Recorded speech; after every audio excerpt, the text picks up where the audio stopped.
ಇವಾಗ ಯೋಗನ ತುಂಬ ರಿಲಿಜಿಯನ್ ಹಾಂ ಬೇಸ್ಡ್ ಅಂತ ತಗೊತಾರೆ. ಇಟ್ಸ್ ಬೇಸ್ಡ್ ಆನ್ ಹಿಂದೂಯಿಸಮ್ ಅಂತ ಹೇಳ್ತಾರೆ. ಹೌದು. So is it the right way to take it or how do we take ತುಂಬ ಇಟ್? ಜನ ಇದು ಪ್ರಾಬ್ಲಮ್ ಇದೆ. ನಾನು ಸುಮಾರು ಕಡೆ ಹೋಗಿದ್ದೀನಿ. ಸುಮಾರು ಕಡೆ ಕಾಲೇಜ್ಗಳಲ್ಲಿ ಹೋದಾಗ ಸುಮಾರು ಕಡೆ ಪ್ರಾಬ್ಲಮ್ ಇದೆ. ಕೆಲವರು ಓಂಕಾರ ಹೇಳಲ್ಲ ಅಂತಾರೆ.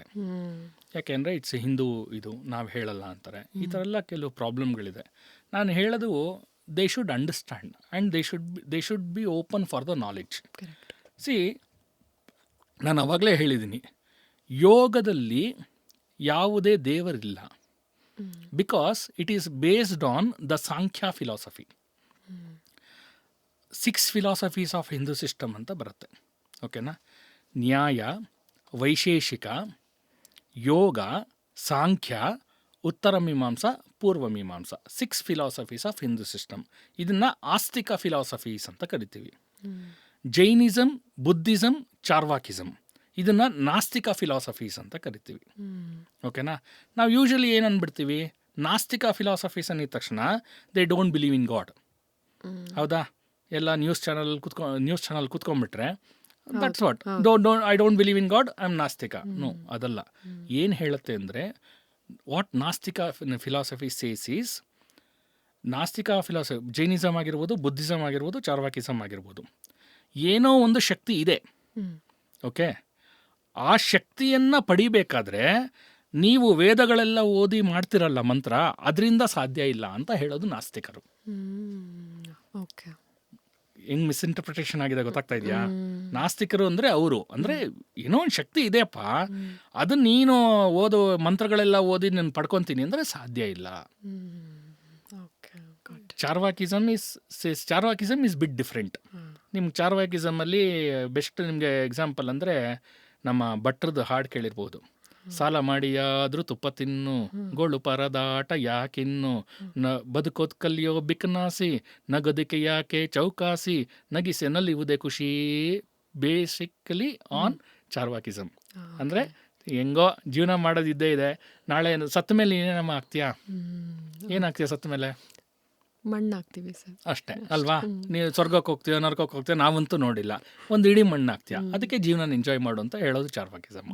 ಸೊ ಈ ಥರ ಬೇರೆ ಬೇರೆ ಫಿಲಾಸಫಿಗಳಿದೆ. ಅದರಲ್ಲಿ ಸಾಂಖ್ಯ ಫಿಲಾಸಫಿನಲ್ಲಿ ಯೋಗ ಬರೋದು, ಅದರಲ್ಲಿ ಪ್ರಕೃತಿ ಮತ್ತು ಪುರುಷ ಬರುತ್ತೆ, ಅದರಲ್ಲಿ ದೈವ ಅಂತ ಯಾವುದು, ನಮ್ಮ ದೈವ ಅನ್ನೋದು ಯಾವುದು ಕಾನ್ಸೆಪ್ಟ್ ಬರೋದಿಲ್ಲ.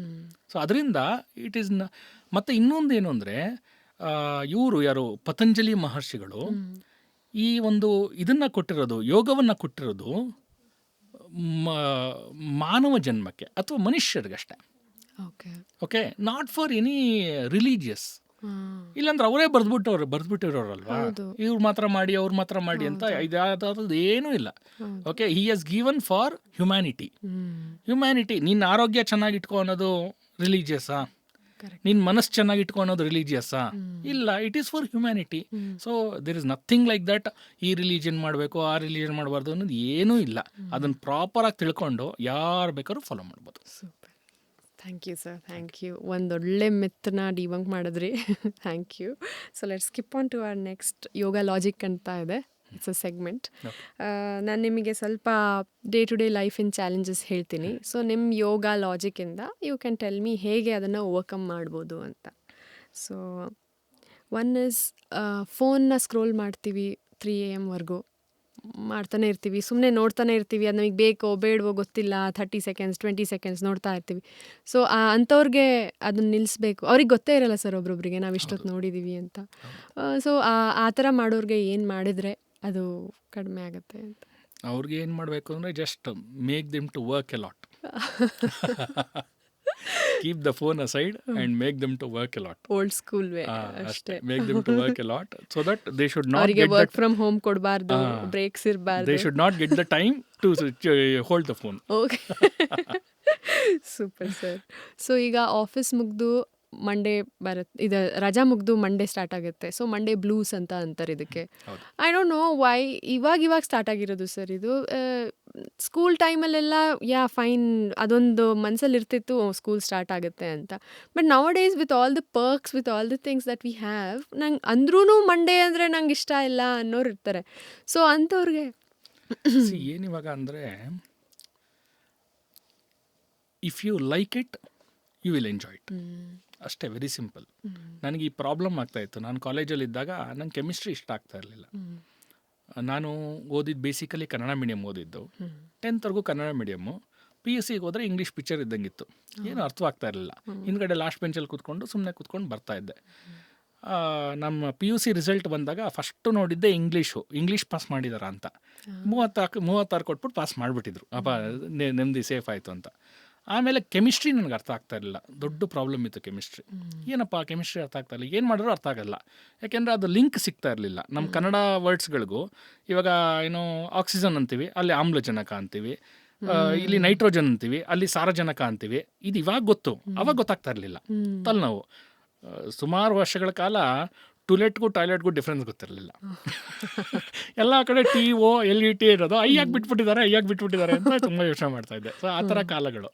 ಸೊ ಅಂಥ ಟೈಮಲ್ಲಿ ಏನಾಗತ್ತೆ ಅಂದರೆ, ಈ ಯಾವಾಗ ನಮಗೆ ಅದು ಇಷ್ಟ ಆಗಲ್ಲ, we have to make you have to do it like that you are interested. ನನಗಾಗಿದ್ದು ಅದೇ ಪ್ರಾಬ್ಲಮ್. PUCನಲ್ಲಿ ಇಷ್ಟ ಆಗ್ತಾ ಇರಲಿಲ್ಲ. BScಗೆ ಬಂದೆ. ನಮ್ಮ ಲೆಕ್ಚರ್ಸನ್ನು ಕೇಳಿದೆ, ಸರ್ ಕೆಮಿಸ್ಟ್ರಿ ಇಲ್ಲದೆ ಇರೋದು ಯಾವ್ದಾದ್ರು ನೋಡಿ ಸರ್, ನನಗೆ ಮ್ಯಾಥಮೆಟಿಕ್ಸು ಕೆಮಿಸ್ಟ್ರಿ ಸ್ವಲ್ಪ ಕಷ್ಟ ಆಗುತ್ತೆ ಸರ್ ನನಗೆ. ಇಲ್ಲಪ್ಪ ಮ್ಯಾಥಮೆಟಿಕ್ಸ್ ಬೇಡಿರಲ್ಲ ಬಿಡು, ಬಟ್ ಕೆಮಿಸ್ಟ್ರಿ ಇಲ್ಲದೆ ಇದ್ರೆ ಸಾಧ್ಯ ಇಲ್ಲ. ಒಂದು ಸಬ್ಜೆಕ್ಟ್ ಇರುತ್ತೆ, ಓದ್ಬಿಡ್ಬೇಕು, ಏನು ಮಾಡೋಕ್ಕಾಗಲ್ಲ. ಇನ್ನು ಬಯೋಟೆಕ್ನಾಲಜಿ ಆರಾಮಾಗಿ ನಿಂಗೆ ಅವಾಗ ಬಯೋಟೆಕ್ನಾಲಜಿ ಜಾಸ್ತಿ ಬರುತ್ತೆ. ಆಯಿತು, ಬಯೋಟೆಕ್ನಾಲಜಿ ತೊಗೊಂಡೆ. ಬಯೋಟೆಕ್ನಾಲಜಿ ಮುಗಿಸ್ದೆ, BSc ಅದು ಮುಗೀತು. ಆಮೇಲೆ MSc ಏನು ತೊಗೊತೀಯ?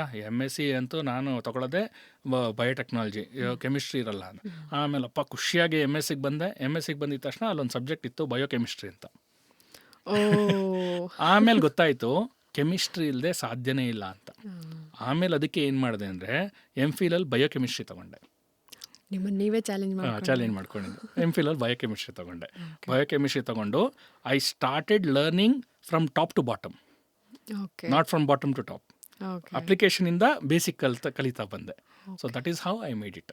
Okay, so you make yourself interest ತೊಗೊಳ್ಳಿ, ಮಾಡಿ. ಅದು ಬಿಟ್ಟರೆ ನೀನು ಮಾಡೋಕ್ಕಾಗಲ್ಲ. ಇಫ್ ಯು ಆರ್ ಇಂಟ್ರೆಸ್ಟೆಡ್ ಅಂದರೆ you will enjoy that. If you are not interested ಅಂದರೆ ಏನು ಮಾಡೋಕ್ಕಾಗಲ್ಲ. ಅದು ಬೇಸಿಕಲಿ ಒಳಗಡೆಯಿಂದನೇ ನಾಟ್ ಇಂಟ್ರೆಸ್ಟೆಡ್ ಅಂತ ಬಂದ್ಬಿಟ್ಟಿರುತ್ತೆ. ಮೈಂಡ್ ಬಾಡಿ ಎಲ್ಲಾನು ನೋ ಅಂದಿದ ತಕ್ಷಣ ಇದು ಮುಗೀತು ಅಂತಲೇ ಅರ್ಥ. ಅದು ಮನಸ್ಸಲ್ಲಿ ಒಂದ್ಸಲಿ ನೋ ಅಂದ್ಬಿಟ್ರೆ ಮುಗೀತು ಅಂತಲೇ ಅಷ್ಟ.